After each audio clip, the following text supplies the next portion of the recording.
welcome to the deep dive. Today, we're digging into a really fascinating part of Osaka. It often gets overlooked, maybe. Yeah, definitely flies under the radar for a lot of people. But it's packed with, well, a surprisingly rich history and some really unique stories just waiting there. Think of it like a hidden chapter, within this bustling city. Layers you might just walk past. Exactly. We're setting our sights on Suminoe Ward, nestled down in southwest Osaka City. Right. And what's truly remarkable, I think, is that so much of what you see today, neighborhoods, parks, everything, it was once just open sea. Wow. Really? Open sea? Yeah. Yeah. So we're going to trace its incredible transformation, literally from ancient shorelines, shaped by tides, to this dynamic modern hub. Okay. And along the way, we'll uncover those key moments, the sort of visionary people who shaped it, and point out some really unique places where you can actually connect with that history today, those hidden gems. Okay, so that's our mission for this deep dive then. We've got sources talking about, well, ancient poets, powerful clans. Yeah, pioneering entrepreneurs who literally built land. Yeah. And even Olympic dreams that didn't quite pan out. That too. So we'll connect those threads. See not just what happened, but like where you can feel it. Find those quirky, unexpected spots. Sounds great. Okay, let's unpack this. Where do we start? Let's go way back, 8th century. Okay. Back then, Suminoe was known as Sumiyoshitsu. And this wasn't just any old port. It was the launching point for the famous Kantoshi. The envoys to Tang, China. Precisely.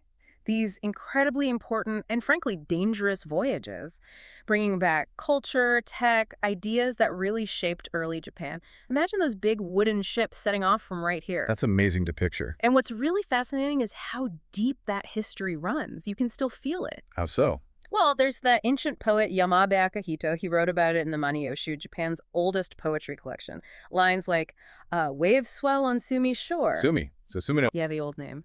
At night, too, do I fear people's gaze on my dream path. It suggests this real spiritual weight to the place. And the Sumiyoshi Grand Shrine deities were believed to protect sea voyages. Which makes sense, right? Totally. Given the Kantoshi connection. And even the district's emblem today, the Mitsudomo, that swirling symbol. Yeah. It's directly from the shrine's ancient crest, a visual link across millennia. Wow. So can you actually, find traces of this today? You can. There's a Manupoem monument right near the Sumiyoshi Grand Shrine Pond, marks where Akihito's Sumi's shore supposedly was. Cool. And our sources mention something called Tsukiyomi no Kai, a moon reading gathering. First lunar night each month. People walk with bronze lanterns. Oh, that sounds beautiful. Yeah, kind of connecting back to that ancient quietness. And for a really unique souvenir, there's the Sumiyoshi Ukiyume Omamori, a dream amulet. A dream amulet. With a shell from the pond, said to bring dreams of those old envoy ships, like you're sailing with them. That's a fantastic hidden gem. Okay, so envoys, poets. Yeah. What came next? Moving into the Heian period, Suminoe stays important, but the focus shifts. It becomes the base for the Key clan. A powerful family. Very. They built Sumiyoshi Castle, controlled the rivers, the sea routes, basically held the keys to the area. Gatekeepers, you said. Exactly. There's this great story about Kinojiro Yukikyo leading his navy in the Genpei War, helping the Minamoto clan. He apparently surprised the Taira with a night attack on the Yodogawa River. Shows their clout. So controlling those waterways was crucial. Absolutely vital for trade, for military power. Suminoe was strategic, but, power shifts. Right. By the Muromachi period, the Key clan fades. Their castle, just farmland again. Huh. Seek transit gloria. Pretty much. But their name lingers. Kishu, referring to Wakayama, where they came from. You still hear that around. And you mentioned another hidden gem connected to them. Something about a park. Yes. This is really cool. Misaki Park, just a kid's playground now. It sits right on top of the old Key clan residence. No way. Yeah. And get this. During an expansion in 2018, they dug up 30 pieces of Genpei War-era armor. Dumarugusoku, the kind samurai wore. Under a playground. That's wild. Right. Makes you wonder what else is buried around there. So how do you connect with that history? Besides imagining kids playing over samurai armor?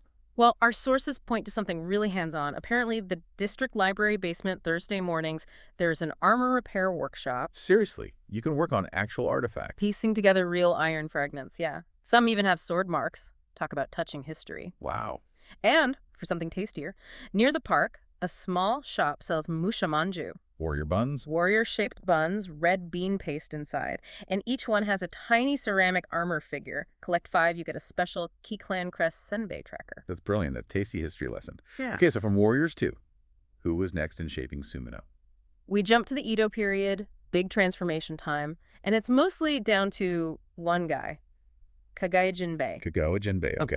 Born 1680, started as a money changer, but his real vision, land development on a massive scale. Wasn't it mostly sea back then? Exactly. But see, the Daitagawa River got diverted in 1704, huge engineering project. Okay. And that pushed tons of sediment out, creating shallow areas, perfect for reclamation, land from the sea. Ah, so he saw the potential there. He did. At age 45, wasn't easy though. He struggled financially, even had to sell his first big project, Kitajima Shinden, to fund the next one, Kagaya Shinden. Wow, persistence. Totally, and it paid off. Kagaya Shinden grew to over 100 hectares by the mid-1800s, became the biggest new rice paddy area in West Osaka, a monumental achievement. And you still see traces of his work? Absolutely. The Kagaya Shinden Kaisho, his headquarters, built 1754, it's still there. His actual office? Pretty much. It's now in Osaka City, tangible cultural property, part of Kagaya Ryokuchi Green Space. You can see the elegant Tsukiyazukuri architecture, the garden. There was a tea house, the Meikate, with panoramic views. That's gone, but you can still stand there and imagine him looking out over the land he literally created. His grave is nearby, too, in the Sakurai family cemetery. A lasting legacy. Did he build anything else? He also established 2 shrines, Takasago Shrine and Takasaki Shrine, to pray for the land's prosperity. Connecting the practical with the spiritual. Right, and at Takasaki Shrine, you can actually see its roof from the river embankment, which reminds you the Daitogawa River runs above ground level there in places. Kind of wild. That is wild. So, rice paddies? Did it stay agricultural? Nope. Another transformation coming. Meiji era hits, industrialization kicks in. And Jinbei's land becomes? A major industrial hub. Shipbuilding takes over. Big names like Nomura Sanoyasu set up shop early 20th century. From quiet fields to noisy factories. That's a huge shift. What happened to the shipbuilding? Like a lot of heavy industry, it eventually declined, but here's the really compelling part. That same area, especially the old Nomura shipyard, it's transforming again. A third life. Its third life. Since around 2004, it started becoming an art village. An art village. In an old shipyard. Yeah. The Nomura Art Meeting kicked it off. Now, the Creative Center Osaka is there, right in the old shipyard buildings. It's a recognized modern industrial heritage site, too. So they're preserving the history while creating something new. Exactly. And you walk around Kita Kagaya, you see these amazing murals on old factory walls. The whole place feels like an art sanctuary. It's a really powerful example of post-industrial reinvention. That sounds incredible. Let's shift gears slightly. Early 20th century, besides shipbuilding, what else was driving Suminoe's industry? Textiles were huge. The Osaka Spinning Suminoe factory opened in 1907, a massive operation. Right, employing lots of people. Hundreds of women, mostly, often from rural areas, working really long, hard hours. The classic spinning girls story. Yeah, often quite tough conditions, right? Definitely. Our sources mention strikes in the Showa period, workers using their spool sticks like canes, singing the song of female factory workers in protest. Wow. What happened to the factory? After the war, it was redeveloped into Suminoe Park. But one huge 45-meter chimney still stands. A monument. Just the chimney. Just the chimney. And if you look really closely at the bricks, you might find lyrics carved by the workers.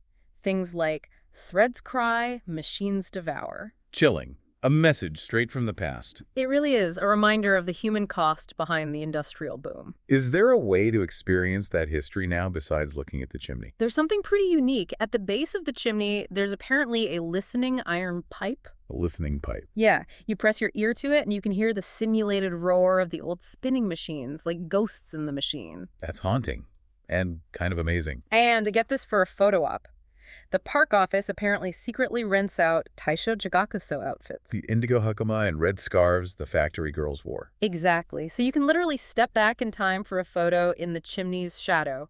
A time-lapse photo, they call it. That's extraordinary. Okay, so post-war, more changes. Big ones. 1955, the Kita-Inkajima Canal gets filled in, making way for things like the Hanshin Expressway. So less water. Did that water city feel fade? You'd think so, but it adapted. In 1985, the Suminoe boat race track opened. Very modern, 6 racing lanes. The grandstand's even shaped like a braking ship. Still connected to water, just differently. Okay, the boat racetrack. Yeah. And didn't that almost become something even bigger? Ah, yes, the Phantom Olympics. Osaka bid for the 2008 Games back in '97. And Suminoe was going to be a key venue. The boat race track, yeah, slated for aquatic events. Didn't happen, obviously. Right, Beijing got it. But the Olympic Memorial Street is still there, a reminder of that big dream. So how do you experience a dream that didn't happen? A Phantom Olympics. It's pretty creative, actually. The boat racetrack has a Phantom 5 Rings corridor, What's that? an underground passage. The walls are painted with designs of the Olympic venues that were planned but never built, like walking through an alternate reality. That's fat. And upstairs, in the Windjammer restaurant, order the 5 Rings Dream cocktail. The coaster might have a piece of the original Olympic bid film. No way. Like a hidden message. Kind of. And Wednesday nights after races, they do a ghost race track. Lights off, just 2008 LED stars lighting up the track, simulating the planned torch relay route. That is such a cool, slightly melancholic way to remember it. Incredible. One last landmark. The tall lantern. Ah, the Sumiyoshi Tall Lantern, a real historical guidepost, goes way back. How far back? Kamakura period, maybe earlier. It was originally wood, served as a lighthouse for ships in Osaka Bay. A literal beacon. Totally. Imagine sailors praying to the Sumiyoshi gods for its light to guide them home. It offered amazing views, too. The bay, Awaji Island, even distant mountains. It's been famous. It was. Royalty visited, Empress Taimei, Prince Chichibu. But then disaster struck. Oh, no. A typhoon destroyed it in 1950. But it was rebuilt in '74, this time with reinforced concrete. Stands proud in Sumiyoshi Park now. So it's still there. Yep.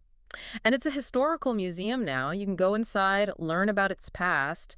It's this enduring symbol guiding through time. Wow. So when you pull it all together, Suminoe Ward is much more than just, another district. Absolutely. It's like a living archive. You've got ancient envoys, warriors, land builders, factory workers, Phantom Olympics, all layered together. Those whispers of the past mixing with modern life and even like future dreams. From Kagaya Jinbei's reclaimed land, now buzzing with art, to that tall lantern still standing watch. It really shows this spirit of constant change, but also resilience. Yeah, always something new emerging from the old. And there's always more to find when you dig a little deeper. It keeps reinventing itself. This deep dive really showed how the land itself, literally pulled from the sea, became this stage for amazing human stories. Makes you think, right? Definitely.